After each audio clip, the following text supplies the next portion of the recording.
Praise the lord, hallelujah.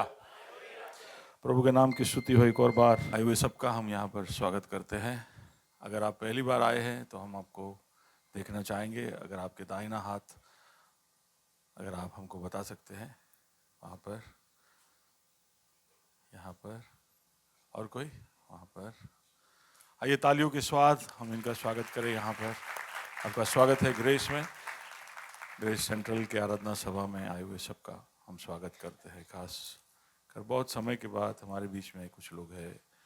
हाँ, बहुत समय के बाद विमल परमार हमारे बीच में है। विमल नलिया गांधीधाम से है और प्रभु की सेवकाई में वो शामिल है। फिलाडेल्फिया चर्च उदयपुर में वो सेवकाई देता है। विमल मेरा एक बहुत पुराना दोस्त है, उसके लिए मैं प्रभु को धन्यवाद देना चाहता हूँ। भाई शशांक के पिताजी हमारे बीच में हैं। अंकल आपका स्वागत है। Thank you. शशांक को अगर नहीं जानते तो पिछले हफ्ते जिसने बाइबल पढ़ा वो शशांक, मिल लेना ऐसे ही। और कोई बहुत पीछे पीछे जो बैठते हैं वो मुझे दिखाई नहीं देते, तो अगर अब बहुत समय के बाद कुछ लोग बोले धन्यवाद, दिखाई नहीं दे रहा, थैंक यू। स्नेहा, स्नेहा किधर है? नहीं, वो स्नेहा नहीं, एक और स्नेहा है। हाँ उधर है, ओके। स्नेहा, स्टेनी,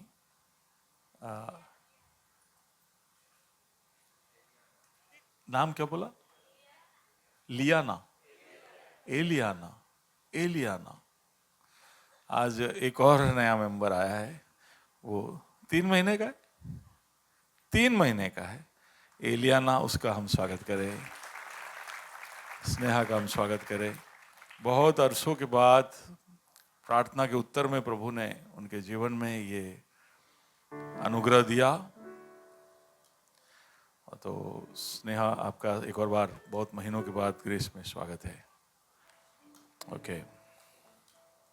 और बहुत लोग हैं मैं जिनको देखता हूँ, कुछ हफ्तों से आते हैं। माला बहुत दिनों के बाद दिखी। हाँ, आप में से कई लोग मुझे दिखाई देते हो लेकिन आप मुझे मिलते नहीं हो, आप चले जाते हो। और बहुत भीड़ होता है, बहुत भीड़ होता है, ऐसे बहानाबाजी करते हो। आप मिल के जाओ, कितना भीड़ हो, मैं ऐसा कुछ नहीं तो आपको ऐसा टपली तो मार ही दूंगा। हाँ, ज़रूर मिल के जाना, अच्छा लगता है और आपसे मिलना अच्छा लगता है। केवल इस तरह से बोलना ही नहीं, आपके साथ संपर्क में आना हम चाहते हैं। अगर आप बताएं तो हम आपको मिलने भी आएंगे। 2025 अविश्वसनीय संभावनाओं का साल, ऐसा हमने इस साल का थीम रखा है। हम प्रभु हमारे जीवन में कुछ अकल्पनीय, अविश्वसनीय, कुछ अनोखा करेगा, हमारे द्वारा करेगा, ऐसा हम विश्वास कर रहे हैं। और ये तभी संभव है जब हम खुदा को हमारे जिंदगी में शामिल रखेंगे। हमारे बलबूते पे हमारे साथ अविश्वसनीय होते रहेगा, हम कुछ कर नहीं पाएंगे। तो करना है तो प्रभु हमारे साथ चाहिए, प्रभु की उपस्थिति चाहिए। तो पिछले हफ्तों से कुछ हम देख रहे प्रभु के अलग अलग प्रकाशन, प्रभु के नाम मैंने आपके सामने रखे। कुछ मैंने नहीं बोला नाम, लेकिन मैं प्रभु के अलग अलग चरित्रों को आपके सामने रख रहा हूं कि प्रभु अगर आपके जीवन में उतर रहा है तो उसका मतलब क्या है। और उसके उदाहरण के रूप में मैं तो सीधा वचन में घुस गया। तो हम नंबर्स चैप्टर 33 वर्स 3 में से शुरू किए और आगे बढ़ते गए। लेकिन आओ हम बाइबल का ऐलान करें, बाइबल डिक्लेरेशन करें, उसके बाद हम वचन के अंदर जाएंगे। और अगर आप बाइबल लाए हो तो एक हाथ में उठाए, दूसरे हाथ से मुट्ठी बंद करके उठाए, क्योंकि ये आपका तेवर होना चाहिए पूरे साल। प्रभु मुझे जय के एक घोषणा, एक यात्रा में, एक मोर्चे में लेकर आगे बढ़ेगा। आमेन। मैं यहाँ बोल नहीं रहा हूँ, इंकु नहीं बोल रहा हूँ मैं नहीं तो आप लोग भी जिंदाबाद बोलोगे। कोई नहीं, पर या let's start, let's declare. Okay, ये मेरा बाइबल है, ये प्रभु का प्रेरित वचन वचन है, है, ये जीवित है, ये प्रबल है, ये चोखे धार से काटता है, ये गहराई तक छेदता है, ये मेरे भावनाओं को परखता है, ये मेरे विचारों को जांचता है, ये उपदेश के लिए, समझाने के लिए, सुधारने के लिए, शिक्षा के लिए लाभदायक है। ये मेरे वार का हथियार है, ये मेरे बचाव का रहस्य है, ये मेरे पाँव के लिए दीपक है, ये मेरी राह के लिए उजाला है। इसने दिखाया मैं क्या था, ये याद कराता है कि मैं क्या हूँ, ये बताता है कि मैं क्या बनूंगा। मैं इसकी ताजगी के लिए तत्पर हूँ, इसके छुटकारे के लिए बेताब हूँ, मैं इसे सुनने के लिए तैयार हूँ। हमारा खुदावंद हमेशा हमेशा हमेशा हमेशा महिमा पाए, फजल और इत्मीनान हम पाए। आमीन, आमीन। Yeah, so Shubham, can you just get into the presentation? Okay. प्रभु की उपस्थिति जब उतर कर आती है, नंबर्स 33 में हमने देखा कि इजराइल किस तेवर से मिस्र में से निकला, और उस तेवर का कारण था कि प्रभु यहोवा खुद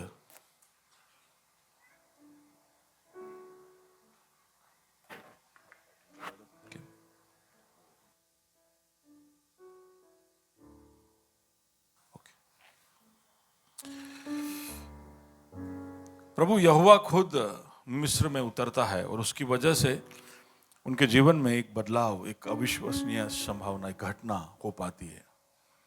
लेकिन पिछले हफ्ते से हम देख रहे हैं कि कैसे अगर उसकी उपस्थिति उतरती है तो क्या हो सकता है। एक तो कि यहोवा कादोश है ना। पिछले हफ्ते मैंने एल शडाई नाम बताया, उसके कुछ और नाम है, एल कादोश बोलो या कादोश बोलो, जिसका मतलब है कि वो पवित्र है।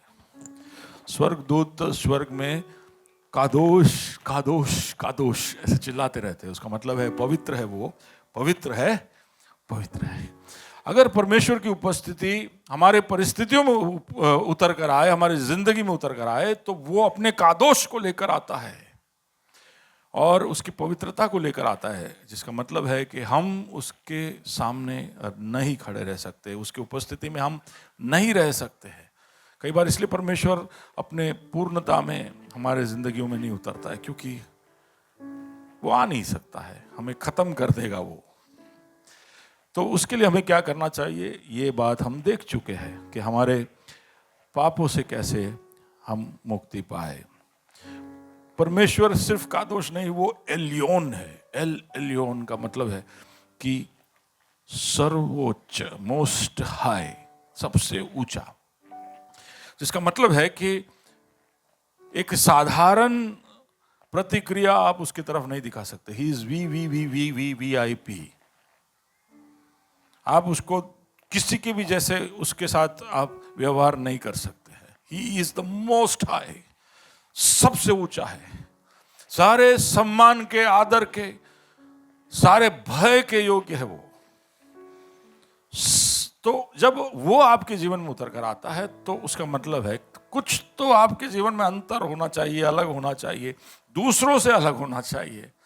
कुछ तो ऐसा होना चाहिए जो सिर्फ आप उसके लिए करते हो। एक गीतकार है, बहुत ही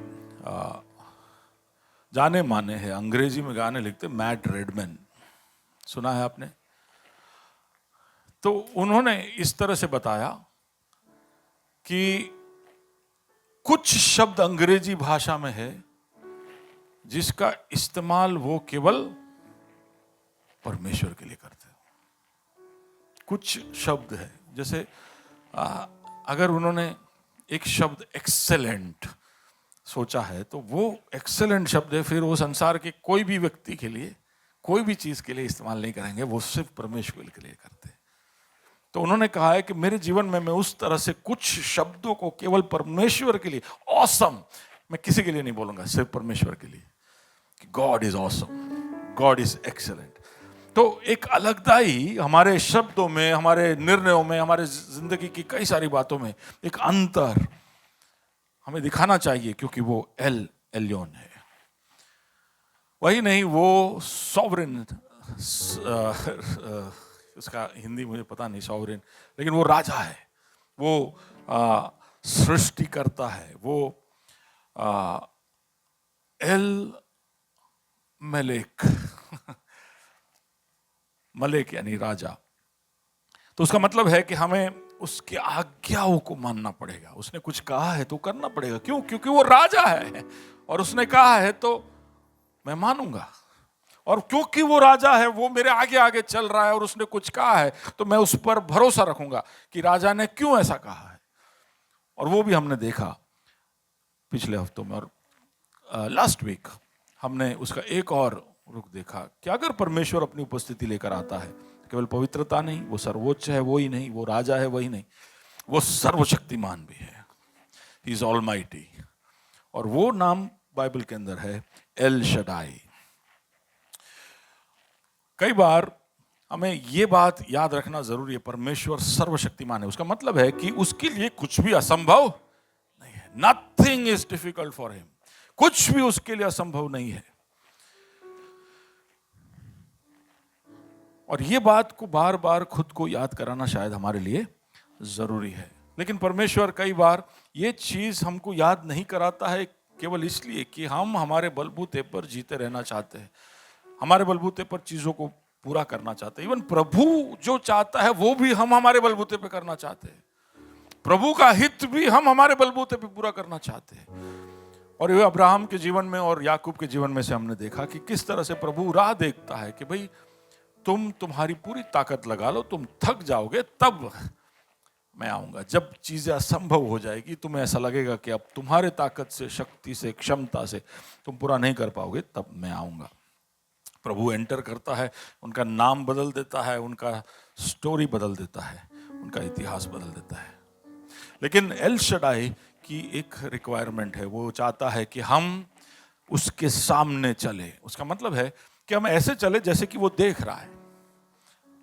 हम हमेशा इस बात का संज्ञान रखें कि वो हमें देख रहा है। God is looking. और अब्राहम से वही कहता है कि यू वॉक बिफोर मी, मेरे सामने चलो।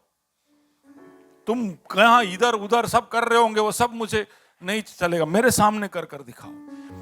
और तुम जब ऐसा करोगे तब तुम सिद्ध बनोगे। ये बातें हमने पिछले हफ्ते देखी।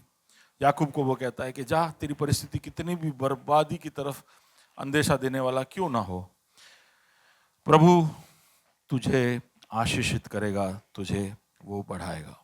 ओके। और यीशु के विषय में भी आज हमारे बच्चों ने कोलोसी 1 उसके 15 से 20 से बताया कैसे यीशु सब बातों में प्रधान ठहरा जाएगा। आज आगे वहां से बढ़ना चाहता हूं। थोड़ा सा रिकैप किया ताकि हम सब वापस याद रखें कि हम क्या बोलते बोलते यहाँ तक पहुंचे। आपको चित्र दिख ही रहा है कि मैं क्या बोलने वाला हूँ। मेरा टॉपिक भी आज आपके सामने क्लियर है। यह है यहोवा का या परमेश्वर का जो नाम जो उसने इज़राइल को बताया।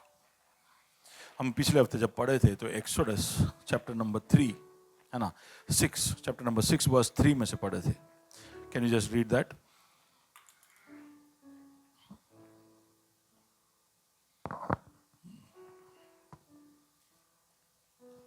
मैं सर्वशक्तिमान ईश्वर के नाम से अब्राहम, इसहाक और याकूब को दर्शन देता था। मैं सर्वशक्तिमान के नाम से यानी एल शडाई के नाम से मैंने उनको अपना दर्शन दिया है। मैंने इब्राहिम को बताया है कि मैं सर्वशक्तिमान हूं क्योंकि उनको उस वक्त उसकी जरूरत थी। मैंने उनको ये बताया है। लेकिन परंतु यहोवा के नाम से मैं उन पर प्रकट नहीं हुआ। वैसे आप देखोगे इतिहास में तो ऐसा नहीं है कि वो लोग नहीं जानते थे कि यहोवा नाम नहीं जानते थे, ऐसा नहीं था। वो जानते थे यहोवा कौन है। इसलिए तो इब्राहिम जब इसहाक को बलि चढ़ाने जाता है और वहां पर जब उसको एक उपाय मिलता है एक मेमने के रूप में, तो वहां पर वो कहता है यहोवा यीरे। वो नाम इब्राहिम ने डाला, यहोवा यीरे। तो वो नाम उसको पता है, कहीं ना कहीं उसने सुना है। तो ऐसा नहीं है कि उनको पता नहीं है याहवे या यहोवा जो शब्द है वो। लेकिन परमेश्वर वहां ऐसा क्यों कह रहा है कि मैंने अपना नाम यहोवा उनको नहीं बताया है? उसका मतलब है कि उस नाम का जो सही मतलब है, उसके साथ जुड़ी हुई जो भी बातें हैं, मैंने पूरी तरह से उनको व्यक्त नहीं किया है। मैंने उसकी पूर्णता में अपने आप को वहां पर सिद्ध नहीं किया। यहोवा जो अर्थ, जो नाम है, उसके पीछे कुछ है, कुछ गहरी बातें हैं। और वो कहता है कि मैं अब मूसा, अब से मैं, मेरा नाम यहोवा तुम्हारे सामने प्रकाशित करूंगा। और हम आगे जब देखते जाते हैं तो हम देखते हैं कि परमेश्वर की और बहुत सारे बातें अब धीरे धीरे कर कर वो खुलासा करने जा रहा है। बहुत सारी बातें परमेश्वर के बारे में हम निर्गमन के पुस्तक में, उसके बाद व्यवस्था विवरण में, लेवियों के पुस्तक में सब हम देखते हैं। परमेश्वर अपना सीना चीर कर दिखा देता है कि वो कौन है, उसकी इच्छा क्या, वो कैसे शामिल होना चाहता है।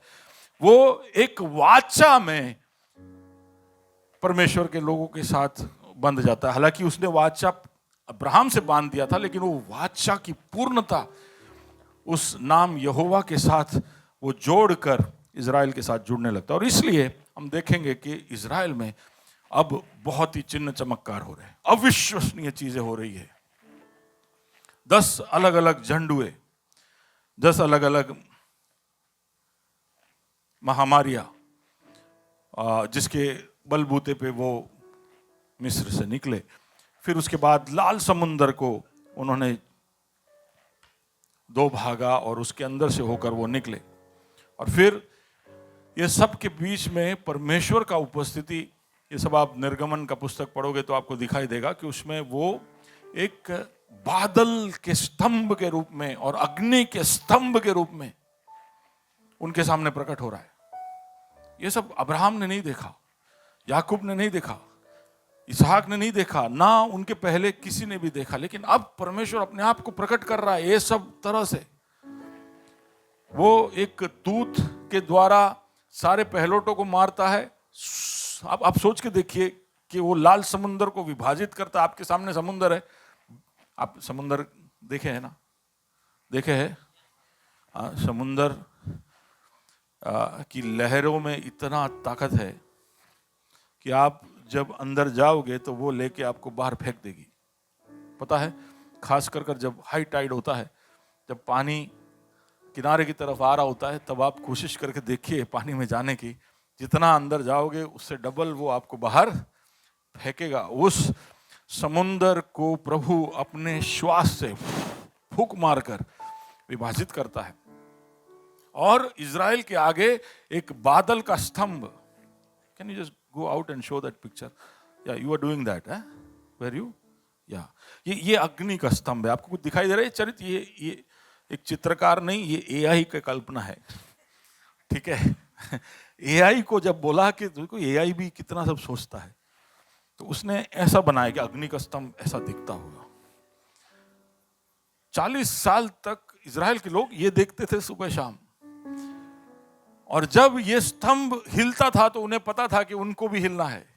तो वो अपने सामान पैक कर, तंबू निकाल कर, जहां जहां स्तंभ जाए, जहां बादल का स्तंभ जाए, जहां अग्नि का स्तंभ जाए, वो चले जाते थे। अब सोच के देखिए, अगर हमारे जीवन में ऐसा हो कि रोज सुबह उठे और स्तंभ खड़ा है, और फिर हमको गाड़ी चालू कर कर अब स्तंभ जहां ले जाए, हाँ, जीपीएस जैसे।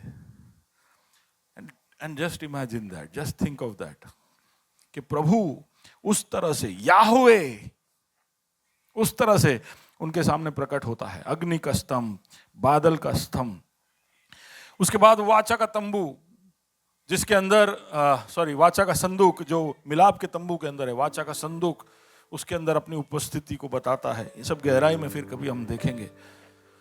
और बहुत सारे पर्व उसने घोषित किए। ये सब तरीका है परमेश्वर का और शामिल होने का इजराइल के लोगों के साथ, उनके नित्य जीवन में, उनके दिनचर्या में प्रभु अब शामिल हो रहा है। अभी तक अब्राहम को ऐसा कुछ नहीं बोला, तू निकल, तू चल, दिखाऊंगा करके छोड़ दिया। लेकिन अब वो दिनचर्या में प्रवेश कर रहा है। अब वो, तुम सुबह उठकर क्या करोगे, वो खाना भी मैं दूंगा, सुबह का खाना मैं दूंगा, वो तुम्हारे दिन भर के लिए रहेगा। पूरे दिन तुमको क्या करना है, कैसे नहाना है, कैसे शुद्ध होना है, तुम बीमार हो जाओगे तो क्या करना है, किस तरह के कपड़े पहनने हैं। आपको पता है, ऐसा भी प्रभु ने बोला है कि हम अभी जो मिक्स करके पहनते हैं ना, जो मिक्स कपड़े पहनते जिसमें कॉटन पॉलिस्टर सब मिक्स करके, बोले आप मिक्स कपड़ा है। प्रभु ने हर चीज के लिए आज्ञा दिया, नहीं पहनोगे तुम। तो ऐसे कई सारी चीजों में प्रभु शामिल हो जाता है, उसमें हम प्रवेश नहीं कर रहे। लेकिन अगर आप ये सब सुन रहे हो और ये सोच रहे हो कि परमेश्वर इतना अचानक से शामिल क्यों हो गया, तो ऐसा नहीं है कि प्रभु कभी शामिल हुआ नहीं था, प्रभु पहले से ही शामिल था, इंसानों में प्रभु शामिल था। हम देख रहे हैं कि आनोक के जीवन में प्रभु शामिल था। आनोक के बारे में ऐसा बताते हैं कि वो परमेश्वर के साथ चला और फिर वो दिखाई न दिया क्योंकि परमेश्वर ने उसे ले लिया। नहीं, परमेश्वर किसी के जीवन में तो इस हद तक शामिल था कि उसको प्रभु ने उठा लिया। ये कब की बात है? ये आदम से छठा था हनोक। फिर हमने नूह के समय में क्या हुआ देखा, हमने अब्राहम और इसहाक और याकूब और यूसुफ के समय में क्या हुआ वो देखा। तो प्रभु लोगों के जीवन में शामिल था, लेकिन बहुत कम, इधर उधर कुछ किस्से। पूरे अब्राहम के समय तक, जब उत्पत्ति के शुरुआत से लेकर 11वें अध्याय तक आते हैं, तब तक 2000 साल हो गए। और पहले के 2000 साल वो केवल 10 अध्यायों में सीमित हो गया, ठीक है। उसके बाद के 2000 साल बाइबल जो हम पढ़ते हैं, इब्राहिम से लेकर रेवलेशन तक, उसके बाद के 2000 साल हम सब है।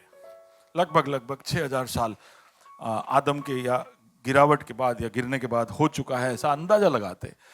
तो प्रभु शामिल था, लेकिन बहुत ही कम।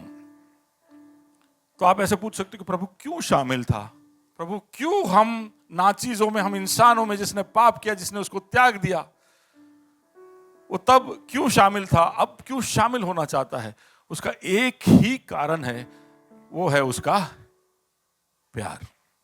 बाजू वाले को बोलिए, सब एकदम अभी स्टोन कोल्ड जैसे बैठे हो, बोले बाजू वाले को, प्रभु का प्यार। प्रभु का प्यार है कि वो मेरे जीवन में शामिल होता है। प्रभु हमसे प्यार करता है। वो केवल मेरी आराधना, मेरी महिमा, मेरी स्तुति सुनकर बैठे नहीं रहता है, वो मुझसे बेहद प्यार करता है और इसलिए वो मेरे जीवन में शामिल होना चाहता है। हम हमारे बच्चों के जीवन में शामिल क्यों होते? हमारे दोस्तों के जीवन में शामिल क्यों होते? क्योंकि हम उनसे प्यार करते हैं। हम पड़ोसियों के जीवन में शामिल क्यों होते? क्योंकि हम उनको परेशान करना चाहते हैं। तो हमें पता होना चाहिए कहाँ शामिल होना है, कहाँ नहीं। तो परमेश्वर हमारा पड़ोसी नहीं है, बोलिए पड़ोसी नहीं है, वो मेरा परिवार है, वो मेरा बाप है। उसने मुझे बनाया, वो मुझसे बेहद प्यार करता है, वो इतना प्यार करता है। जैसे हम माँ बाप हमारे बच्चों से कितनी भी हरकत कर ले, प्यार करते, क्या क्या नहीं करते वो लोग, नहीं करते, हाँ? तो भी हम कितना, सारी गलतियों के बाद भी हमारा दिल भर के ही आता है इनके लिए प्यार। पता नहीं कहाँ से लीक होके आ जाता है प्यार अंदर, है ना? जैसे दीवारों में भेज आ जाता है, कितना भी निकालो, कहाँ गया रत्नदीप, कहाँ गया रत्नदीप, कहाँ है यार? हाँ वहां पे है, भेज। वो गारंटी देता है कि मैं भेज निकाल दूंगा, लेकिन उससे भी गहरा प्यार है प्रभु का कि कहीं पर भी तुम कोई भी ट्रीटमेंट कर लो, वो तुरंत भेज के जैसे आ जाता है वापस। प्रभु का प्यार ऐसा है, बहुत ही तगड़ा है और वो हमसे प्यार करता है। उसका प्यार अलग अलग तरह से वो दिखाता है, अनुकंपा, अनुग्रह, दया, उद्धार, दिशा, बढ़ावा, उद्देश्य, न्याय, धार्मिकता, ये सब उसके प्यार है जो अलग अलग तरीके से वो हमें दिखाता है। याहवे जो नाम है वो इसलिए वो इज़राइल के सामने लेकर आता है क्योंकि वो अब अपने प्यार को दिखाना चाहता था। जब आप याहवे नाम सुनोगे तो आप याद रखना कि this is the loving God. Hello, आप हो मेरे साथ?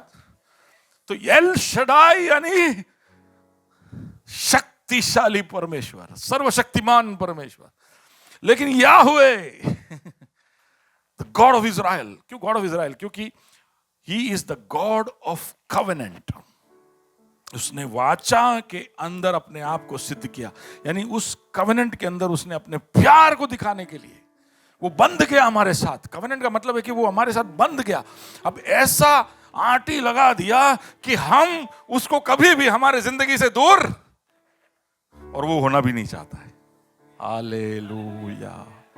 प्रभु हमसे कभी अलग होना नहीं चाहता। अभी ये बात हमारे जहन में, हमारे दिमाग में हमको घुसा देना चाहिए कि कितना भी तुम कर लो। हम अभी बोल रहे थे ना, यहाँ पे 2-3 लोग बोले आज वचन के अंदर। कौन कौन था वो? क्या वाज इट? डेबी? डेबी तो सो भी गई। हाँ, एंजेलिन नहीं थी, डेबी थी। कि एंजेलिन थी? कहाँ गई एंजेलिन? आपने बोला था आज ना स्वर्गदूत। अच्छा, आपने बोला था, तो जरा बोलिए ना वर्ष, मेरे को जरा रिपीट कराइए।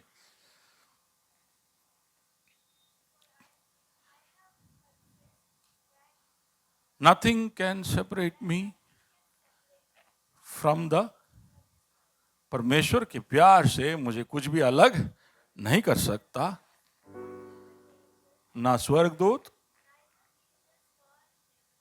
ना दुष्ट आत्माएं, ना शैतान, ना स्वर्ग,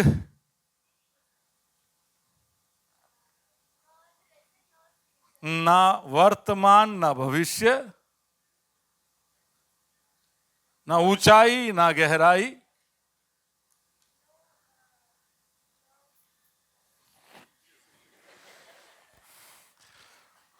पूरा इतना गर्व के साथ में बोला। कोई नहीं, रेफरेंस बोल दो जल्दी से। रोमन्स 8 वर्स,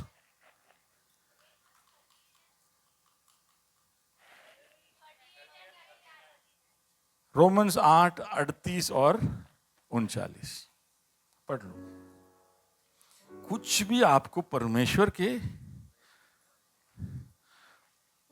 से तो दूर की बात है, उसके प्रेम से भी तुमको कोई अलग नहीं। बाजू वाले को कहो फेविकॉल की जोड़ से भी मजबूत है। सबसे बड़ा जोड़, जो ताकतवर जोड़ है, वो हमारा क्या है इंडिया में? फेविकॉल। कुछ नहीं है वो। प्रभु के प्यार से हमें कोई अलग नहीं। प्रभु से तो दूर की बात है, हम उसके प्यार में भी इतना ताकत है। इट इज सो पोटेंट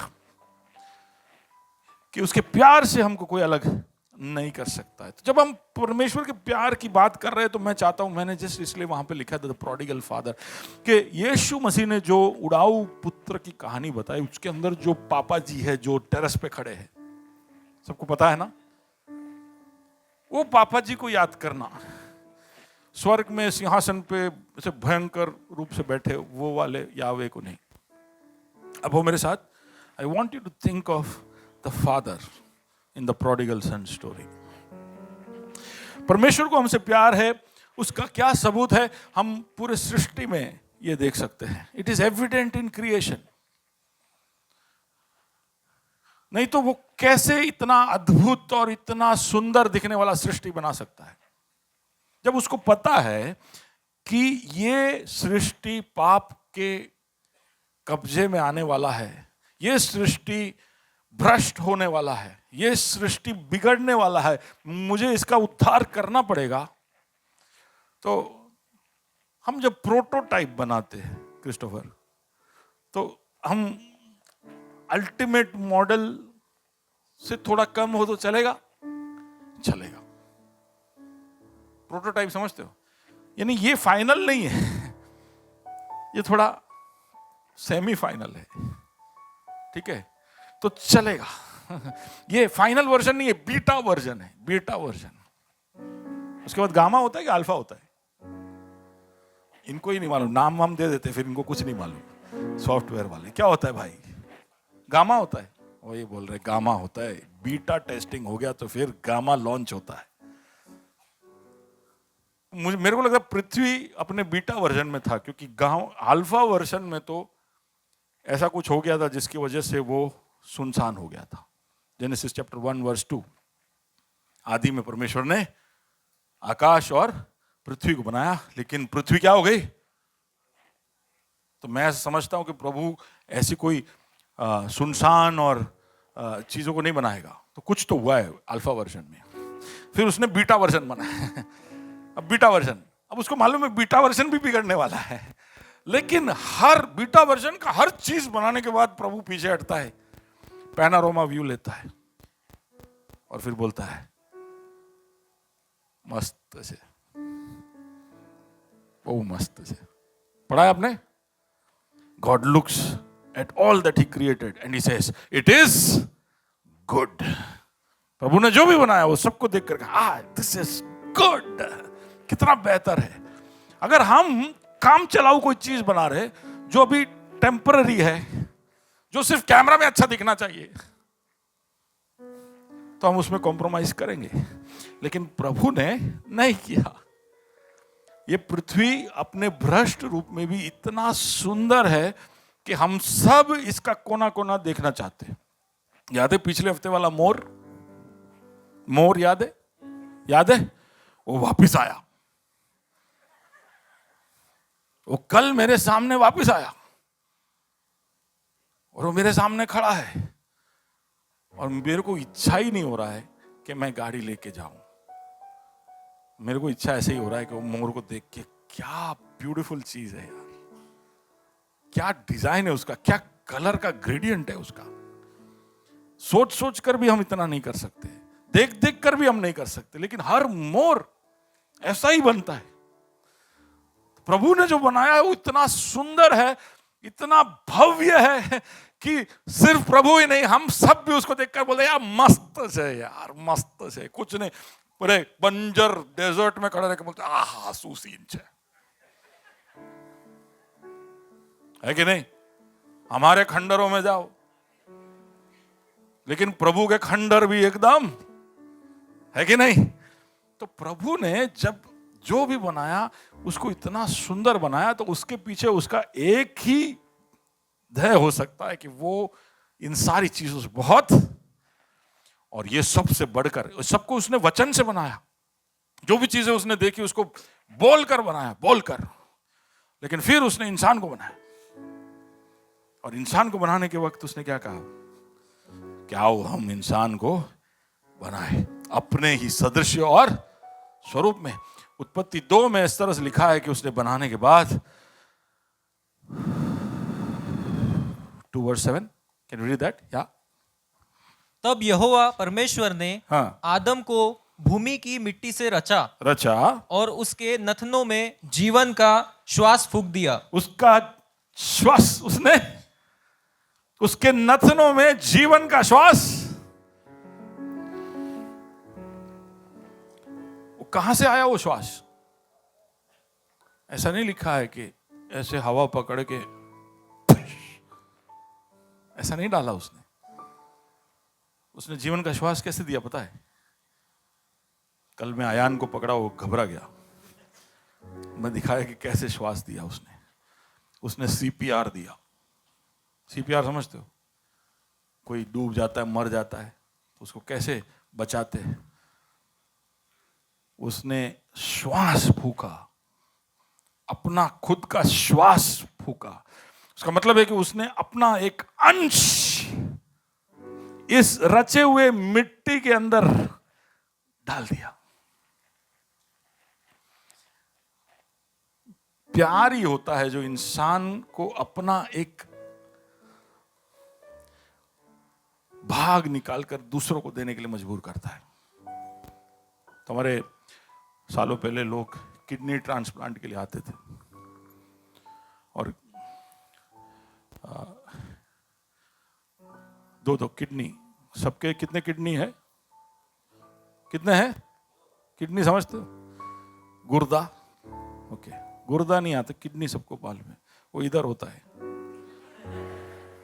हाँ, किधर होता है? किधर होता है किडनी? अच्छा, इधर होता है। किसी ने बोला कि हाँ हमारे हर स्कूल में है किड और किडनी। वो नहीं, ये ओके। 2 होते हैं, उसमें से आपके पास एक ही हो तो भी आप जिंदा रह सकते हो, पता है? इस पैर में दोनों काम करते हैं, लेकिन उस पैर में एक ही होगा तो भी आप पूरी जिंदगी निकाल सकते हो। लेकिन कई लोगों के दोनों फेल हो जाते हैं, तो उसको किडनी ट्रांसप्लांट करने के लिए लोग आते थे। तो कोई ना कोई आता था, कोई कजिन, कोई भाई, कोई घर का, क्योंकि मैचिंग डोनर चाहिए। तो वो आता था, वो यहाँ रहता था, अपना किडनी देख के वो चला जाता था। और मैं सोचता था कि यार ये कैसे कर पाते होंगे, मैं सोचता था कि मैं कर पाऊंगा क्या, मेरा किडनी निकाल के किसी और को दे दूंगा क्या, 2 ही है उसमें से 1 दे दिया, अब मेरा जो बचा उसको कुछ हो गया तो। आप हो मेरे साथ? जब हम एकदम स्वस्थ है तभी भी देने में कुछ तकलीफ होता है। तो आप सोच के देखिए कि प्रभु ने अपना श्वास उसने हमारे अंदर फूंक दिया। वो तभी हो सकता है जब उसको हमसे प्यार है। अब उसके श्वास के विषय में मैं कुछ बताना चाहता हूं। आप पढ़ रहे हो, अभी कई अक्षर वहां पर दिखाई दे रहा है। What is this? बोलिए। बोलिए।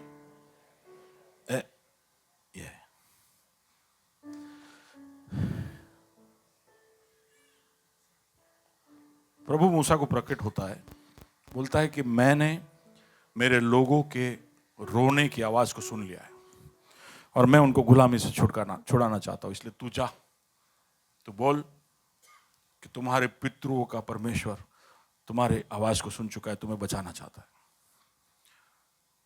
तो मूसा पूछता है पहले तो कि मैं कौन हूं, तो उसका जवाब हमने अदर साइड में दे दिया है। लेकिन फिर वो पूछता है कि जब मैं वहां जाऊंगा और बताऊंगा कि तूने भेजा है, तो वो लोग पूछेंगे कि तेरा नाम क्या है, मैं क्या बोलूं उनको, किसने मुझे भेजा है। तो आप वहां पर पढ़ोगे, इंग्लिश में ऐसा लिखा है या हिंदी में ऐसा लिखा है? हिंदी में क्या लिखा है? एक्सोडस 3:14।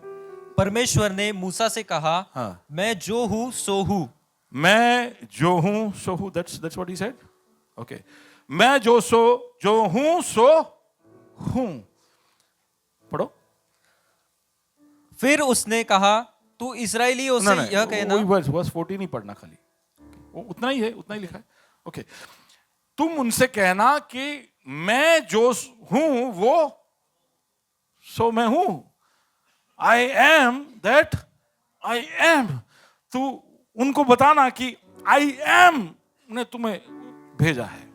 ठीक है, तो पहला आपने सुन लिया, पहला I am that I am, मैं हूं सो जो मैं हूं, उसने भेजा, ऐसा बोलो। मैं बताता हूं, मैं समझाता हूं, आप कंफ्यूज नहीं होना। फिर आगे, फिर उसने कहा, तू इस्राएलियों से यह कहना, इस्राएलियों से यह कहना, जिसका नाम मैं हूं, जिसका नाम मैं हूं है, उसी ने मुझे तुम्हारे पास भेजा है। ओके। फिर परमेश्वर ने मूसा से कहा, हाँ, यह भी कहा, तू इस्राएलियों से यह कहना, तुम्हारे पितरों का परमेश्वर अर्थात अब्राहम का परमेश्वर, इजाक का परमेश्वर और याकूब का परमेश्वर यहोवा, उसी ने मुझको तुम्हारे पास भेजा है। सुनो, ध्यान से पढ़ोगे तो आप देखोगे कि वहां पर प्रभु अपना नाम 2 तरीके से बता रहा है। एक, जब वो कहता है कि आई एम, और दूसरी बार वो दोहराता है, और तुम उनको कहना कि यहोवा ने भेजा है। ठीक है, तो पहली बार पढ़ोगे तो आपको समझ में नहीं आएगा कि वहां क्या हो रहा है। थोड़ा इब्रानी भाषा भी समझना जरूरी है, लेकिन वहां जाने की जरूरत नहीं, मैं समझाता हूं उसका मतलब क्या है। आई एम जो शब्द है,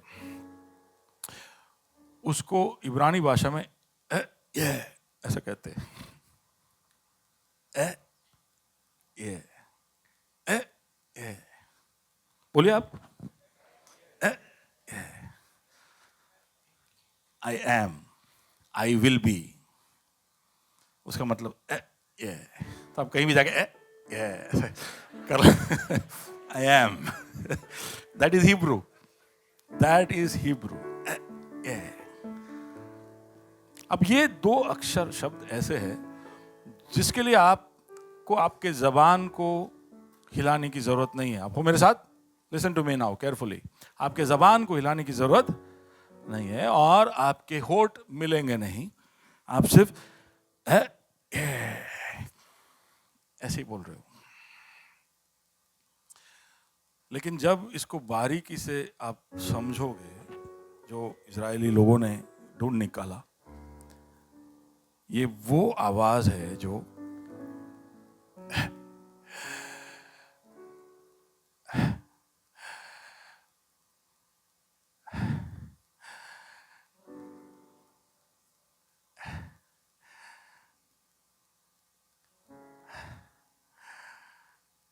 सुनाई दिया। आपको सुनाई दिया? आप सांस लेके देखिए, पहले आप छोड़िए फिर लीजिए, या लीजिए फिर छोड़िए, लीजिए।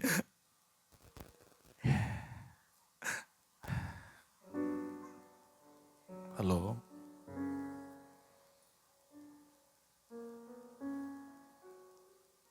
हर सांस लेने वाला इंसान उसके सांस में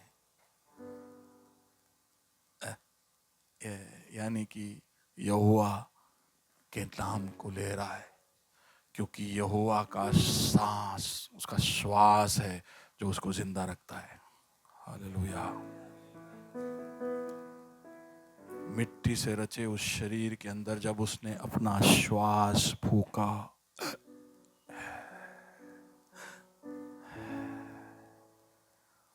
आप जब सांस लेते हो तो समझ लेना आप उस ईश्वर को बुला रहे हो। इंसान सोचता नहीं है ये, जितनी सांसें आपके करीब है उतना करीब यहोवा है। हालेलुया। मैं जब सुना, मैं जब समझा, मेरा दिमाग काम नहीं किया। पर हम उसको है करके नहीं बुलाते। क्यों? क्योंकि वहां पर उसने बताया है कि मैं है, आश्चर्य है, मैं हूं जो समय हूं। मैं कहूंगा कि है, लेकिन तुम उनसे कहना थर्ड पर्सन में, जब वो मुझे है ना बुलाए, वो मैं अपने बारे में कहूंगा, वो मुझे क्या बुलाएंगे? याहवे। अब वो मेरे साथ, तो जब हम उसको याहवे बुलाता है, वो अपने आप को उस तरह समझता है। मैं क्यों ये आपको बता रहा हूं कि आपकी सांसें, देखिए आप जब जिंदा हुए ना, तो सबसे पहला आवाज आपके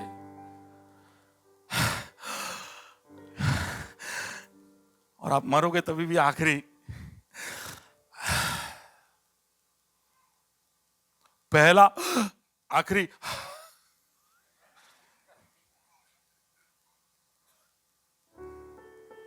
आपका स्टोरी याहवे के बीच में, और उसमें सैकड़ों बारे हैं करते करते।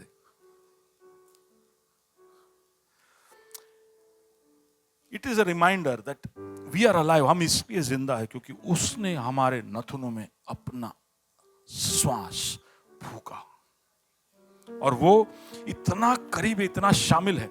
आप खाने के बगैर, पीने के बगैर आप रह सकते हो, लेकिन श्वास लिए बगैर आप कितने मिनट, डॉक्टर्स इधर है तो कितने मिनट, 2 मिनट, 2 मिनट। याहवे इतना जरूरी है। He loves us. He loves us. Come out. Yahweh is evident in creation. वो हमसे प्यार करता है, इसलिए उसने हमारी सृष्टि की। वो हमसे प्यार करता है, इसलिए वो इतिहास में इजराइल के पीछे लगा रहा। उसने उनके सारे बेवफाइयों को माफ किया, उन पर दया की, है ना। इसलिए भजन संहिता लिखने वाला 145 वर्स 8 में लिखता है, क्या लिखता है? यहोवा अनुग्रहकारी, अनुग्रहकारी और दयालु, दयालु, विलम्ब से क्रोध करने वाला, विलम्ब से क्रोध करने वाला, और अति करुणामय है। अति करुणामय है। प्रभु का वो स्वभाव जो हमको बहुत अति पसंद है, कि वो विलम्ब से क्रोध करने वाला, और we like that। वो केवल इसलिए because he loves us। और इसलिए इजराइल के प्रार्थनाओं को सुनता है, उनको आशीष देता है, उनकी अगुवाई करता है, उनको बढ़ाता है। या साउल के समय, दाऊद के समय, सुलेमान के समय बढ़ाया उनको। गलती किया तो उनको शिक्षा दी, फिर वहां से उनको बचाया, फिर उनको पुनर्स्थापित किया, उनको वादे दिए। ये सब केवल इसलिए क्योंकि वो प्यार करता है। He loves। उसका प्यार इस पृथ्वी पर वो शरीर लेकर प्रकट हुआ उसमें भी दिखाई देता है। वो याहवे खुद जब शरीर में प्रकट होता है वो है यीशु मसीह। हेलो, जब एल शडाई शरीर लेता है तो वो अपना याहवे का स्वभाव दिखाता है और उसका नाम है याहशुआ। सुन रहे हो? किसने रखा यीशुआ का नाम? यीशु का नाम किसने रखा? किसने रखा? प्रभु ने रखा। उसको एलिया नाम दे सकता था, उसको एल वाले कोई भी नाम दे सकता था, लेकिन उसको याह वाला नाम दिया, याशुआ, याहवे जो बचाता है। याहवे जब शारीरिक रूप में आता है, मैनुअल बनता है, वो केवल इसलिए क्योंकि हमसे प्यार करता है। और वो जानता था कि ये यशुआ इसको ठुकराया जाएगा, उसको तिरस्कृत किया जाएगा, उसको बहुत भयंकर रूप से पीड़ित किया जाएगा, लेकिन फिर भी याहवे यशुआ बनकर आता है और वो सारी पीड़ाएं सहन करता है केवल क्योंकि वो प्यार करता है। मैं क्यों बता रहा हूं ये? क्योंकि जैसे हम भूल जाते कि वो सर्वशक्तिमान है, वैसे हम भूल जाते हैं कि वो हमसे प्यार करता है। We forget it. और मैं बताता हूं क्यों। What are the reasons we keep forgetting that he loves us? It is evident in the ecclesia. जिस तरह से कलीसिया को बांधता है उसमें उसका प्यार दिखाई देता है। It is evident in his plans for the second coming. जब वो लौट कर आएगा केवल इसके लिए क्योंकि वो हमसे प्यार करता है। उसको लौट के आने की जरूरत नहीं। एक बार आकर उसने देख लिया, एक बार आया तो इन्होंने सूली पर चढ़ा दिया, अगली बार पता नहीं किधर चढ़ाएंगे, अभी तो इनके पास न्यूक्लियर बॉम्ब भी है। हाँ, तब न्यूक्लियर बॉम्ब होता तो क्रूज के ऊपर लगा देते वो लोग। इतना नफरत है लोगों को सच्चाई के प्रति। जब उनके स्वार्थता का खुलासा करते हैं तो लोगों को इतना खुन्नस हो जाता है। परमेश्वर केवल इसलिए लौट कर आ रहा है, यीशु याहवे यशुआ इसलिए लौट कर आ रहा है क्योंकि वो हमसे बेहद प्यार कर। और फिर भी हम कई बार उससे पूछते कि वो हमसे प्यार करता है कि नहीं। एफेसियों की पत्री 2 अध्याय उसके 9वें कलम में, just read that and then we will go ahead. एफेसियंस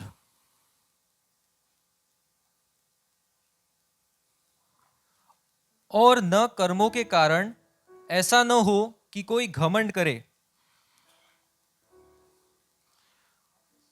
Is it 2 verse 9? Philippians 2 verse 9? Oh, it's Ephesians 2 verse 9. No, we have to read Philippians 2 verse 9. Sorry. मैं Ephesians बोला? Okay.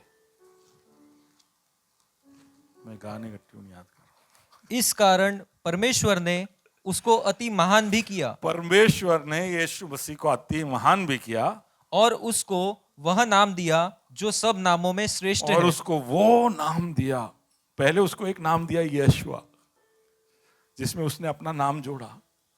बोले ये देखो, ये जब मैं शरीर लेके आता हूं तो ऐसा दिखता हूं। This is me, this is Emmanuel, God with us, Yahweh जो शरीर में है। लेकिन अब उसको एक ऐसा नाम दिया जो सब नामों से ऊपर है, और वो नाम याहवे का ही है। हालेलुया।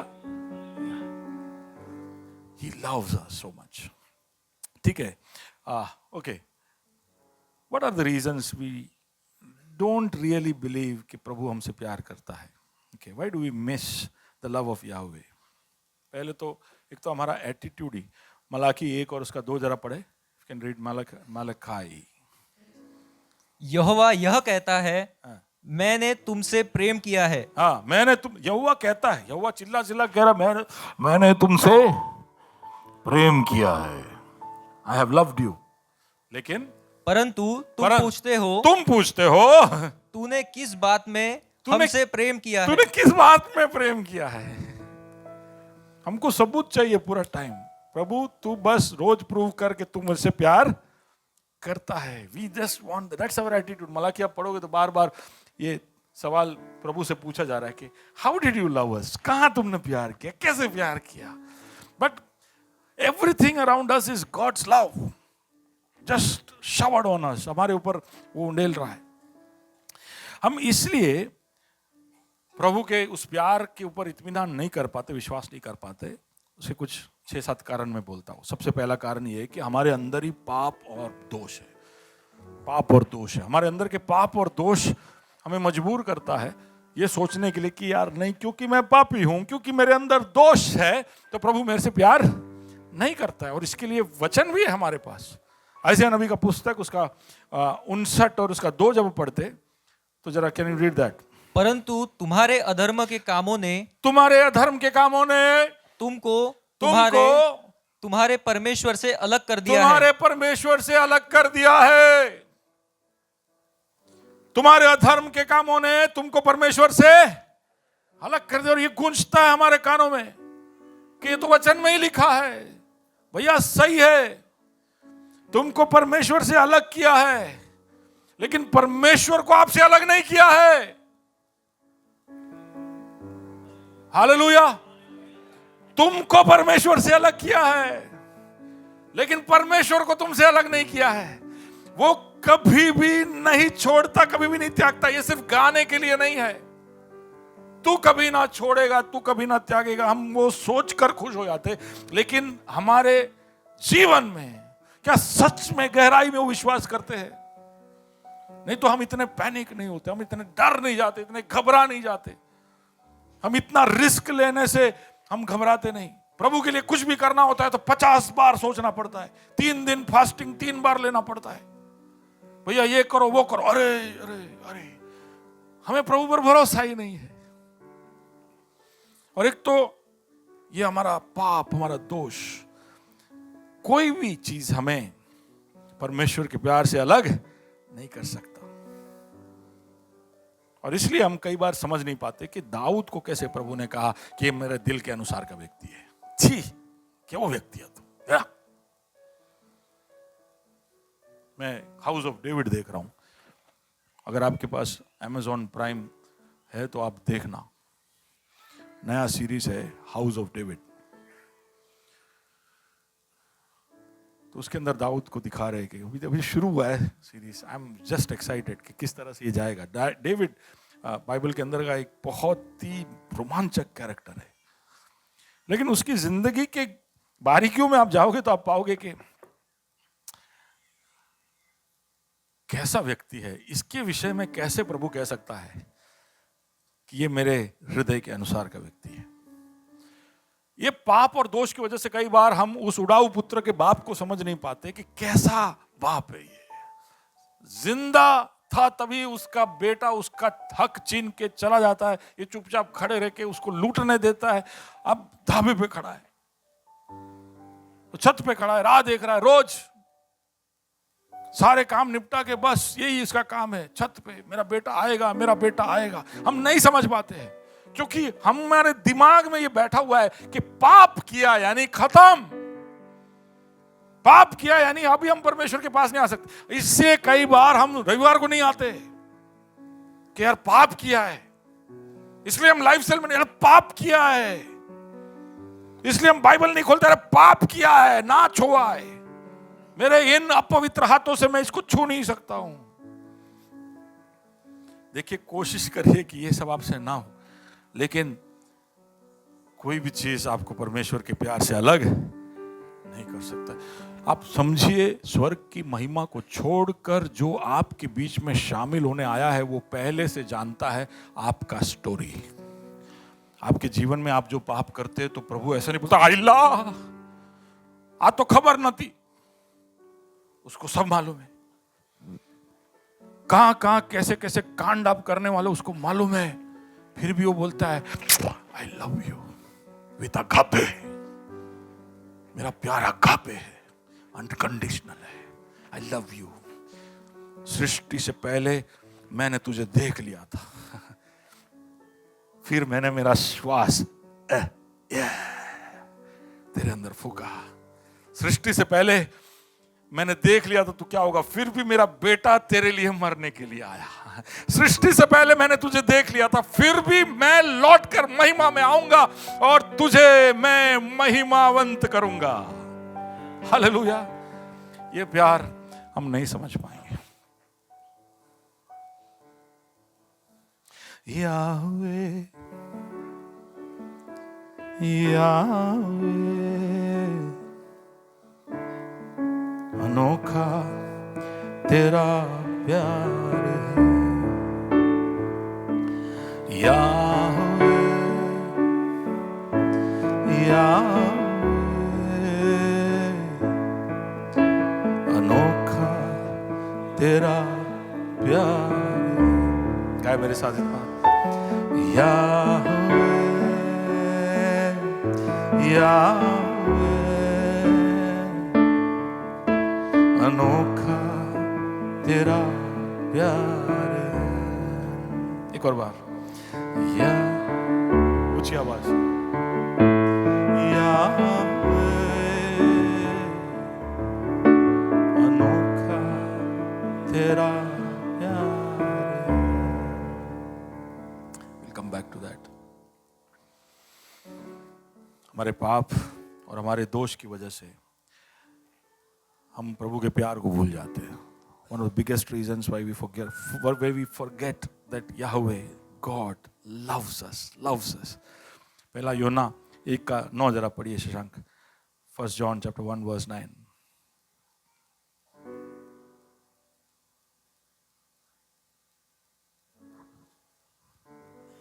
यदि हम अपने पापों को मान ले तो वह हमारे पापों को क्षमा करने और हमें सब अधर्म से शुद्ध करने में विश्वास योग्य और धर्मी है। ये वचन को हमको विश्वास करना पड़ेगा। अब इस पढ़ो। यदि हम अपने पापों को मान ले और वह हमारे पापों को क्षमा करने, यदि हम हमारे पापों को मान ले, जोर से बोलिए, यदि हम हमारे पापों को मान ले तो हमारे पापों को क्षमा करने वो विश्वास योग्य और धर्मी है। Hallelujah, hallelujah. हमारे पापों की माफी हमारे माफी मांगने के तीव्रता में नहीं है।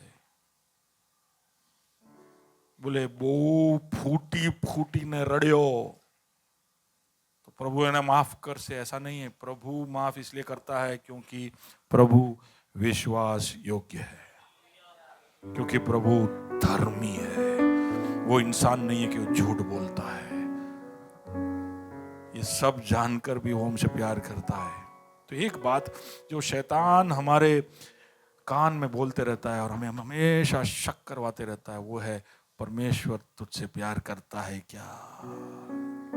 Does God love you? No, he doesn't love you. मेरे को ही तेरे इतने चिट्ठे पता है, इतने चिट्ठे मैंने ही तेरे खोल दिए, तो प्रभु को तो सब पता है। वो तेरे से प्यार नहीं करता है, but he loves us. And you put your hand on your heart. Say that. My God loves me. परमेश्वर मुझसे प्यार करता है सुमन? परमेश्वर मुझसे प्यार करता है। रखिए सीने पे हाथ रखिए, बोले परमेश्वर मुझसे प्यार करता है। हालेलुया।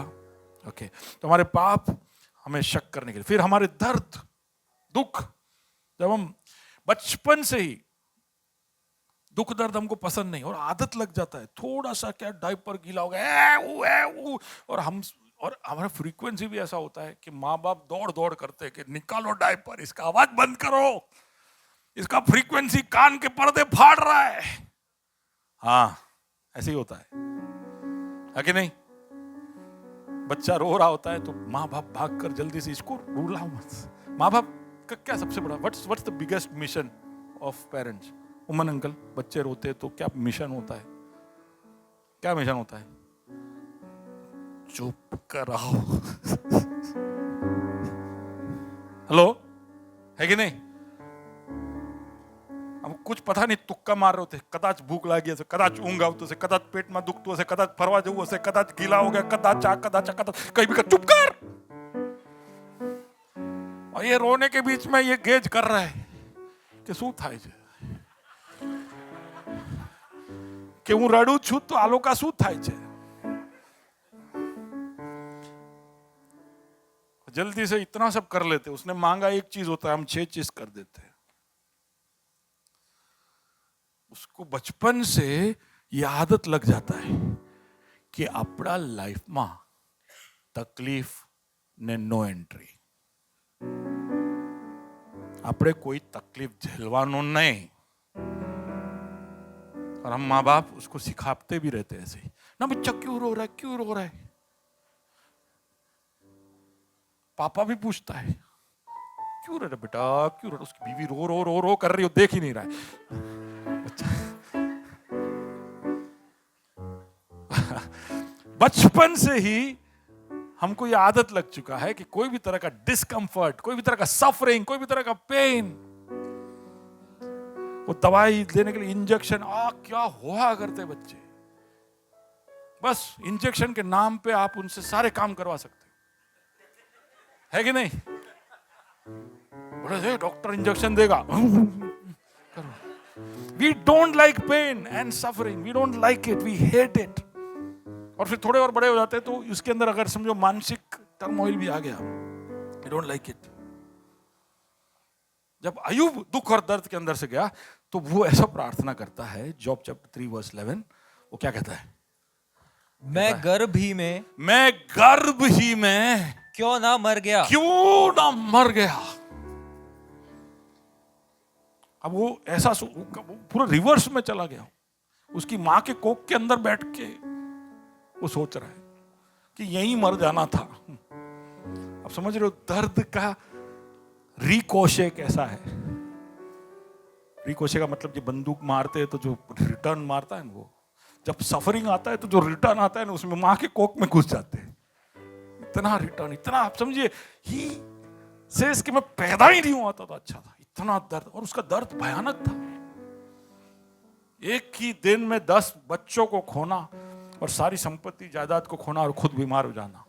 उसने कहा मैं पैदा ही नहीं होता तो अच्छा था। उसके दोस्तों ने कहा कि तुझे सच में दंड मिला है। दुख और दर्द जब होता है तो मैं ऐसा लगता है कि प्रभु हमसे प्यार नहीं करता है। और इसलिए दाऊद भजन संहिता 22:1 में चिल्ला कर कहता है कि हे प्रभु तूने मुझे क्यों त्याग दिया है। साम्स 22। हे मेरे परमेश्वर, तूने मुझे क्यों छोड़ दिया, क्यों छोड़ दिया। तू मुझसे प्यार नहीं करता है, तूने छोड़ दिया मेरे को, दाऊद बोलता है। लेकिन ये डायलॉग का हकदार सिर्फ एक ही व्यक्ति है इतिहास में, और वो क्रूस पर बोलता है कि हे प्रभु तूने मुझे क्यों त्याग दिया। और कोई भी इंसान ये डायलॉग बोलने के लायक नहीं है, क्योंकि वो को रोज महसूस करता है, क्योंकि परमेश्वर कभी भी हमें छोड़कर नहीं जाता है। जब पापी भी हो तभी भी आपको क्या लगता है, आप प्रभु में आए तब से प्रभु आपको प्यार करता है। आपको ऐसा लगता है कि उसके पहले प्रभु प्यार नहीं करता था।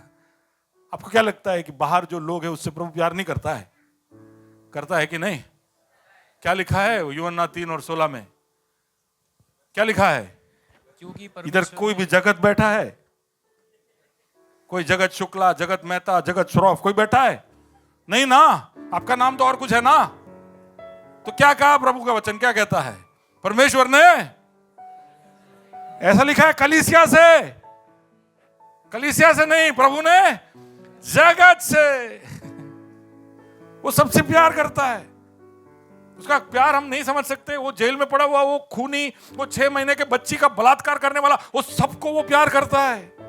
हम नहीं समझ पाएंगे। आप सोचिए, अगर वो उससे प्यार करता है तो थोड़ा दिमाग में और मन में ठंडक हमारे आ जाना चाहिए। उससे प्यार करता है। आप सोचिए, जब आपको उसके प्यार पे शक हो तो आप सोचिए कि प्रभु सबसे दरिंदे व्यक्ति से भी प्यार करता है। तो આપણે બચી ગયા।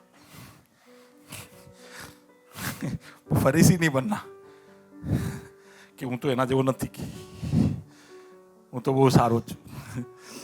But let's be thankful and grateful. Only one person who could say कि प्रभु ने मुझे छोड़ा, यीशु। क्योंकि सच में स्वर्ग में जब हम मानवों का पाप यीशु के ऊपर लादा गया, तो एक पल था जब परमेश्वर अपना मुंह यीशु से फेरता है, क्योंकि उस क्षण पर संसार का पाप उसके ऊपर लादा गया था। और उस भार को और उस वक्त जो परमेश्वर और उसके बीच में विच्छेद हुआ, उसको देखकर वो कहता है कि मेरे परमेश्वर तूने मुझे क्यों त्याग दिया। Only he could say that, not us, none of us. और क्या रीजन है? What are the other reason? क्यों हम परमेश्वर के प्यार को नहीं समझ पाते? एक तो कि जब हमें हमारे प्रार्थनाओं का उत्तर नहीं मिलता है, तो हमें ऐसा लगता है कि प्रभु मेरे से प्यार नहीं करता है। इतने टाइम से मैं मांग रहा हूं कि मेरे को शादी करना है, इतने टाइम से मैं मांग रहा हूं कि मुझे एक बच्चा चाहिए, इतने टाइम से मैं चाहता हूं कि मैं 1 BHK से 2 BHK में जाऊं, इतने टाइम से मैं चाहता हूं कि ये सुधर जाए। हमारी प्रार्थनाओं का लिस्ट लंबा है, पर इसके उत्तर जब नहीं आते हैं तो हमें ऐसा लगता है कि प्रभु हमसे प्यार नहीं करता। और ऊपर से जब कंपैरिजन भी शुरू हो जाता है कि मुझे नहीं मिला, लेकिन शर्मा जी के बेटे को मिल रहा है, उनको क्यों मिल रहा है, उनको क्यों सारी आशीष प्रभु दे रहा है। तो ये जब हमको समझ में नहीं आता है, तो और प्रभु के लिए जो गुस्सा है या उसके लिए जो ना समझी है हमारे अंदर बढ़ जाती है। मार्था को ये सवाल आता था, पूछता, यीशु तू देख रहा है ना कि मैं रसोई घर में कितना मेहनत कर रही हूं, एक तो तू इतना बड़ा पलटन लेके आता है, और आप सबको खाना खिलाने का जिम्मा किसका है? मैं अकेले अकेले कुट रहे हो, वहां बैठे बैठे आराम से। हमारी जोनू मरियम बनना चाहती है।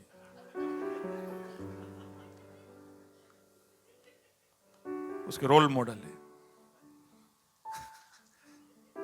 हम में से कई लोग मरियम है, बोले बस बोलता जाओ,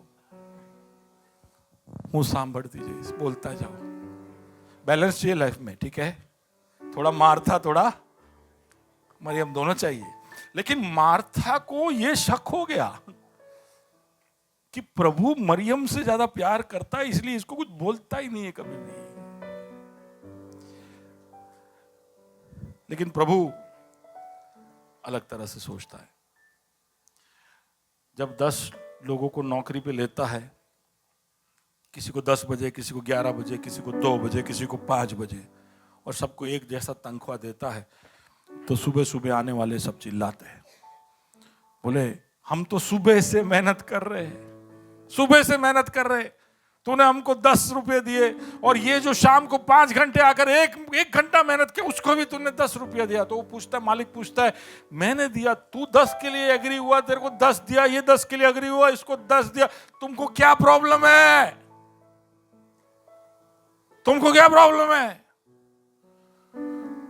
तुम ये नहीं, तुम सिर्फ तुम्हारा मेहनत देख रहे हो कि तुम पूरा दिन मेहनत करके 10 रुपया लेके गए, लेकिन ये पूरा दिन धूप में खड़े रहकर भी जब उसको कोई लेकर नहीं गया, उसके घर वापस नहीं गया, क्योंकि उसके घर में बच्चे भूखे बैठे थे, तो मैंने उस पे दया की, उसको बुलाया, उसको 10 रुपया दिया, आज रात को उसके घर पे लोग खाना खाएंगे। तुझे क्या तकलीफ है? आप समझ पा रहे हो मैं क्या कह रहा हूं? हम सिर्फ हमारे दृष्टिकोण से लोगों को देखते हैं और चीजों को देखते हैं और निर्णय करते हैं कि प्रभु मुझसे प्यार नहीं करता है। हम पूरी कहानी नहीं जानते। हम भूल जाते हैं कि दूसरे लोग भी बहुत कूटे हैं, हमारे जैसे नहीं, पर कोई दूसरे तरीके से। प्रभु न्यायी है, वो अन्याय नहीं करता है, वो सबसे प्यार करता है। Hallelujah, he loves us।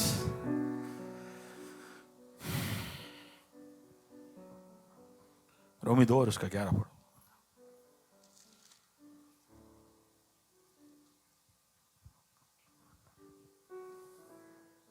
क्योंकि परमेश्वर किसी का पक्षपात नहीं करता। प्रभु किसी का पक्षपात नहीं करता ना। मैं ये वीडियो रिकॉर्डिंग सब देखता हूँ तो ये बेचारा बहुत दुखी बैठा होता है पीछे।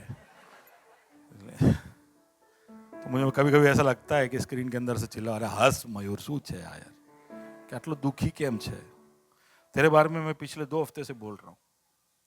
मोर बोला, मयूर नहीं बोला।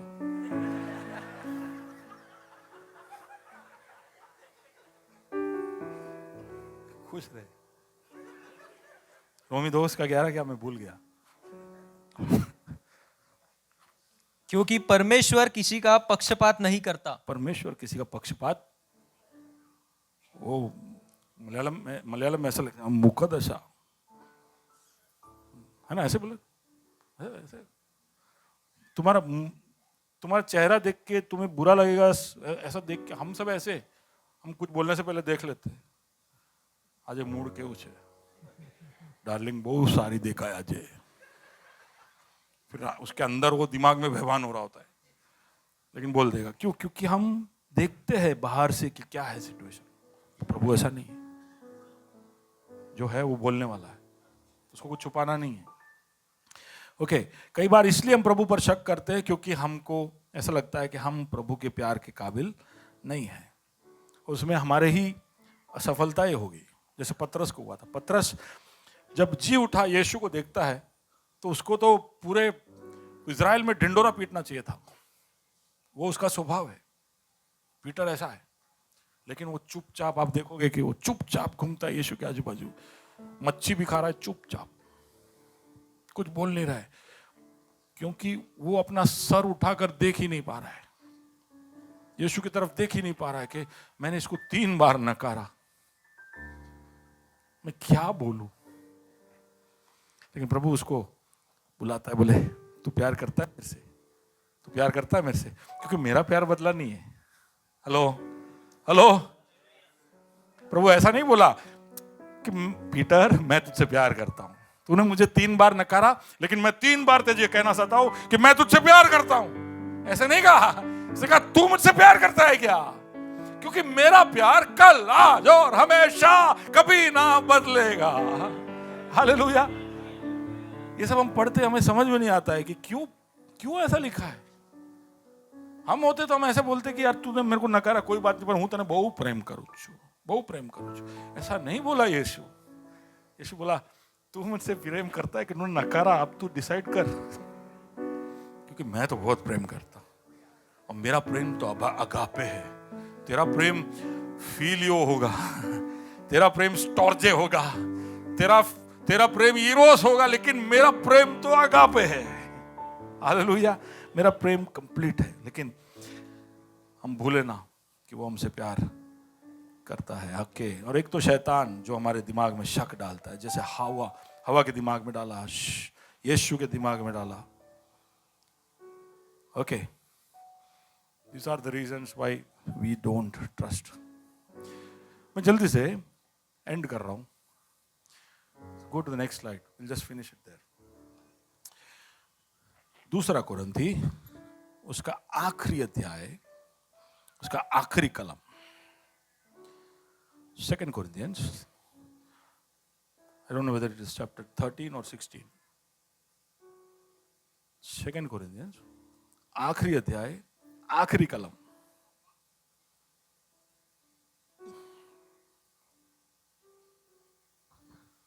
प्रभु यीशु मसीह का अनुग्रह और परमेश्वर का प्रेम और पवित्र आत्मा की सहभागिता तुम सबके साथ होती रहे। कोरिन्थियों को बोल रहा है। कोरिन्थियों को ये बोल रहा है तो हमको समझ लेना चाहिए कि हमको जरा समझने की जरूरत है कि कोरिन्थी है कौन। कलीसिया के अंदर बहुत सारे विवादों का जड़ आज भी कोरिन्थियों को लिखे गए पत्र है, क्योंकि उनके अंदर इतने सारे प्रॉब्लम थे। एक कलीसिया जिसमें बहुत प्रॉब्लम था वो था कोरिन्थियों की कलीसिया, और उसको सबसे आखिरी में पौलुस लिख रहा है। वो क्या लिख रहा है कि प्रभु यीशु मसीह का अनुग्रह, पिता परमेश्वर का प्रेम और पवित्र आत्मा की संगति तुम सबके साथ बने रहे। सुना है आपने ये कहीं? कहाँ सुना है? कहाँ सुना है? सुना है? यहाँ पे हम हमेशा बोलते हैं, और बहुत सारे कलीसियाओं में आखिर में ये शब्द बोलते हैं। क्या है ये?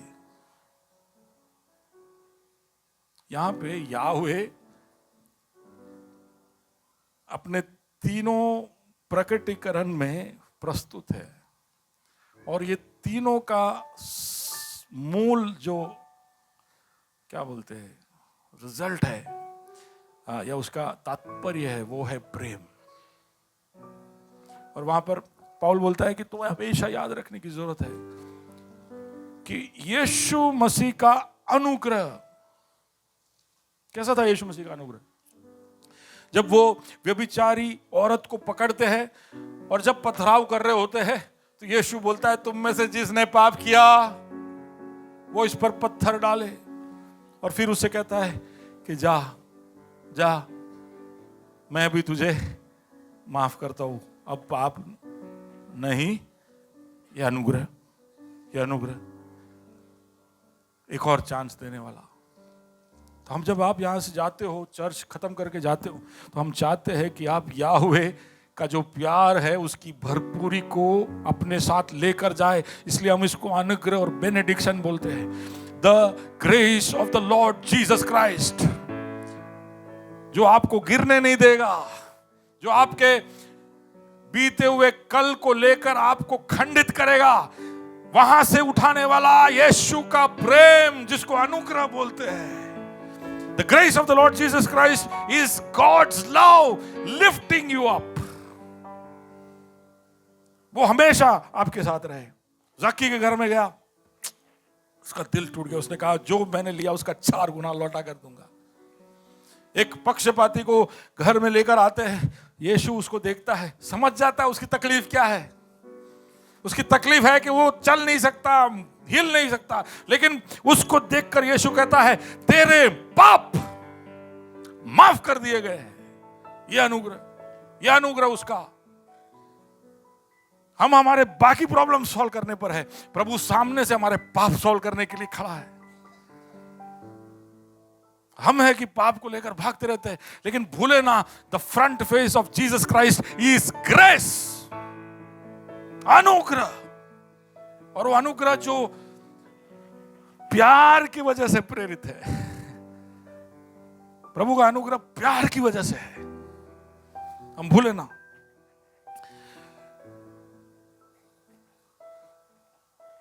जो क्रूस के सामने जा रहा होता है,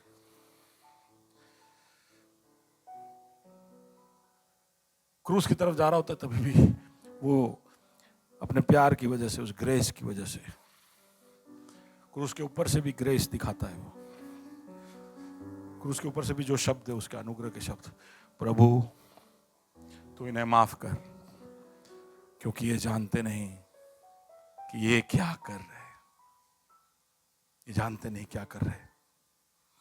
ग्रेस। उसकी मां को देख के बोलता है यूहन्ना ये तेरी मां।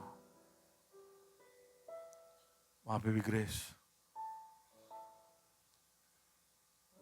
उसका लास्ट एक्ट, चिल्लाकारी जो उसने क्रूस पर किया, बाजू में चोर पड़ा है, बोलता है तू जब महिमा में आए तो मुझे भी याद करना।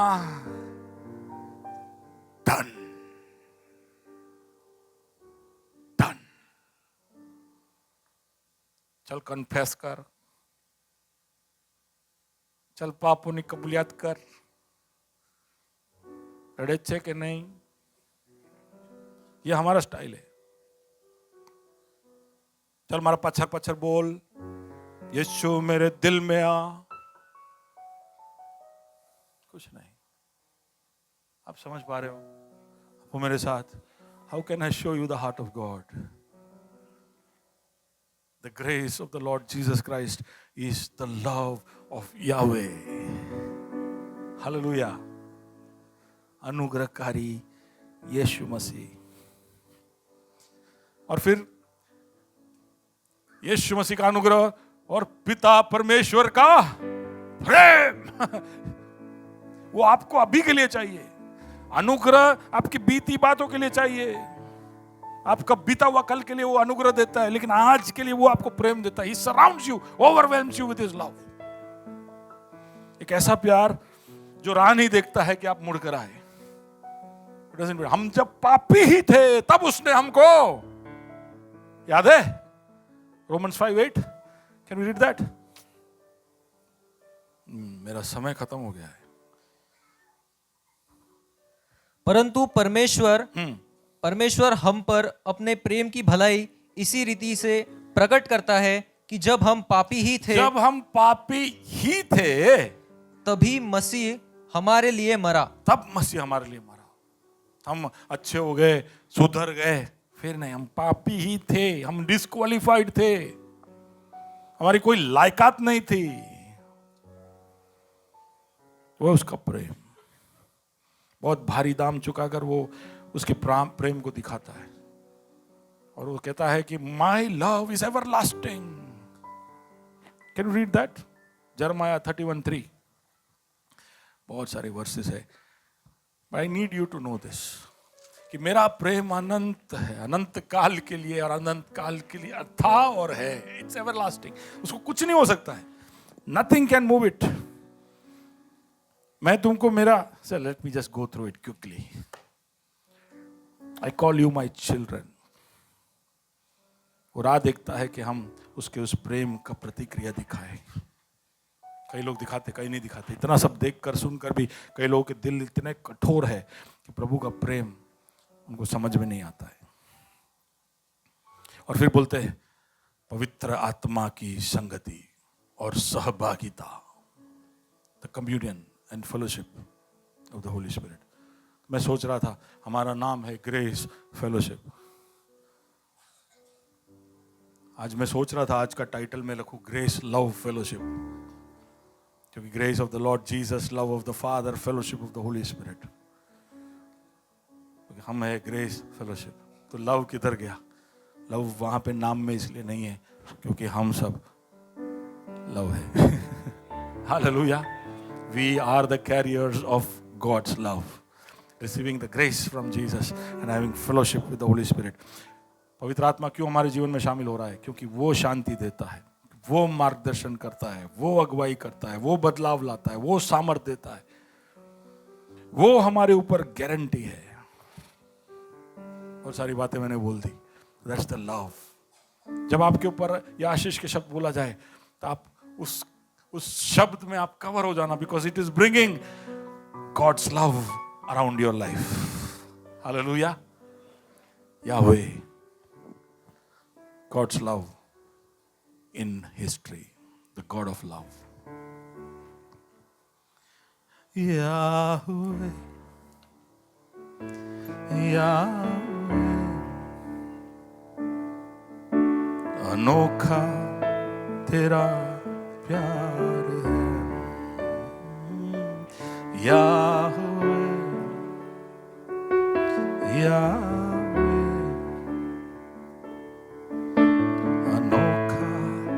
तेरा प्यार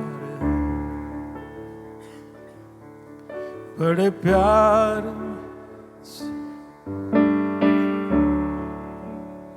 ओके, मैंने कल रात को जब हम वर्शिप प्रैक्टिस के बाद घर जा रहे थे तो गाड़ी में बैठे बैठे गाना लिखा।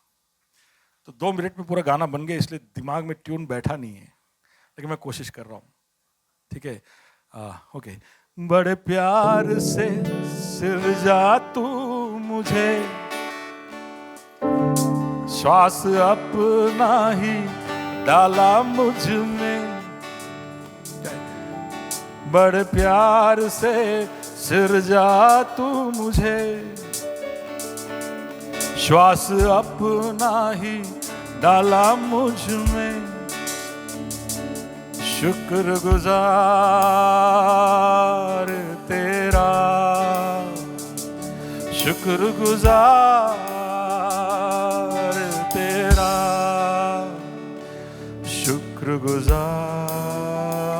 शुक्रगुजार सदा। याहवे, याहवे,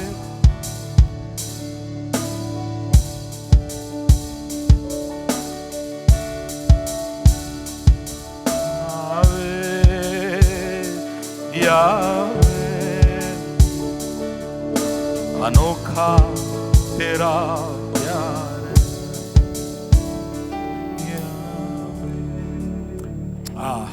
प्रभु के उस उपस्थिति को मैं अभी भंग करना नहीं चाहता हूँ, लेकिन मैं उसके बोल दूंगा।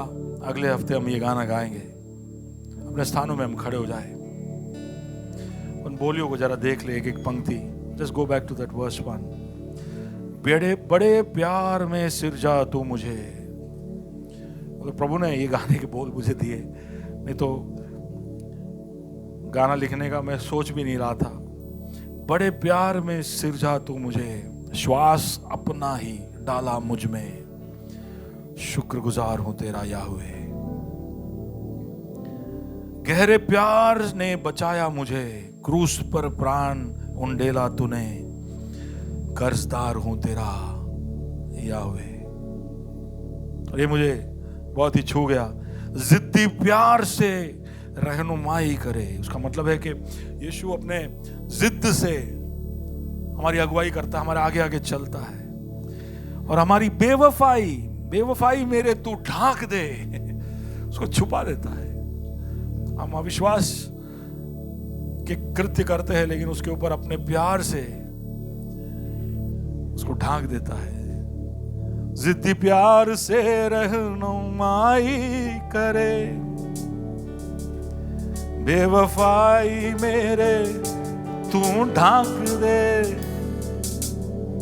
खिदमतगार तेरा, खिदमतगार तेरा, खिदमतगार सदा याहवे, याहवे, याहवे। अनोखा तेरा प्यार है याहवे, याहवे। अनोखा तेरा प्यार याहवे, याहवे। अनोखा तेरा प्यार है। मैं चाहता हूं कि आपने जो संदेश सुना उसमें जो प्रभु और उसका प्यार उभर कर आपके सामने आया, उसके सामने अपने आप को नम्र करे। प्रभु तेरे प्यार के लिए धन्यवाद। तेरा प्यार जो तूने सृष्टि में दिखाई, तेरे जिद में दिखाई, जिसकी वजह से तू हमसे प्यार करता है, हमारी अगुवाई करता है, हमारी रहनुमाई करता है।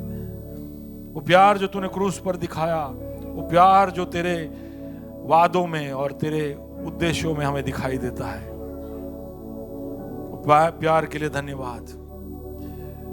वो प्यार जो हमेशा हमेशा के लिए है, तो हमें कभी नहीं छोड़ेगा, तो हमें कभी नहीं त्यागेगा। हमारे पापों की वजह से, हमारे दुख दर्द की वजह से हम खुद को नीचा करते, इसलिए हम दूसरों के जीवन में होते कार्यों को देखकर अलग अलग कारणों से हम तेरे प्यार पर शक करते। जिसे मलाकी के पुस्तक में लिखा है, हम कई बार पूछते हैं कि तूने हमसे कैसे प्यार किया। उस प्यार को हम चूक न जाए, उस प्यार को हम समझ पाए और उस प्यार में हम ताकत पाए, हम आगे की ओर बढ़ पाए। तेरा अनुग्रह और तेरी सहभागिता हम हमारे साथ लेकर चले। उस प्यार को महसूस कर कर उस प्यार को दिखाने वाले हम बन जाए।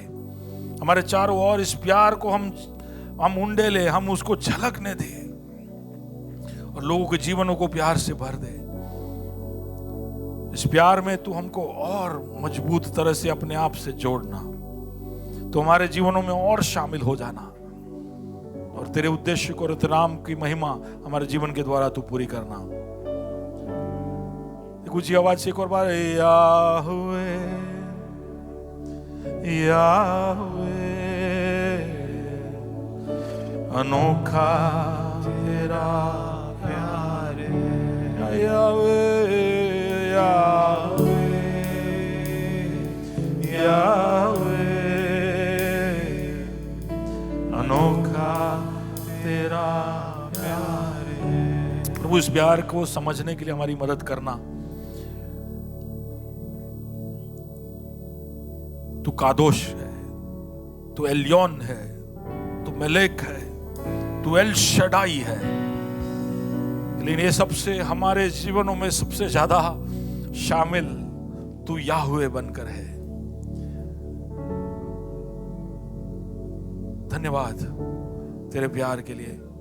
हम क्या दे पाएंगे इसके बदले में खुदावंत, हम तेरे प्यार के लिए शुक्रगुजारी के साथ तेरे खिदमतगार बने। इसके लिए हम सबकी तू मदद करना। आए हुए सबको तेरे हाथों में सौंपता हूँ। तेरे प्यार में तू उनको कवर करना। कोई भी ऐसा ना महसूस करने पाए कि मेरा कोई नहीं, मैं अकेला हूं, मुझे कोई चाहता नहीं। तू चाहता है खुदा। तू किसी को नहीं छोड़ता, किसी को नहीं त्यागता। धन्यवाद, धन्यवाद। महिमा तुझे मिले। यीशु मसीह के नाम से मांगते हैं, आमीन, आमीन। God bless you.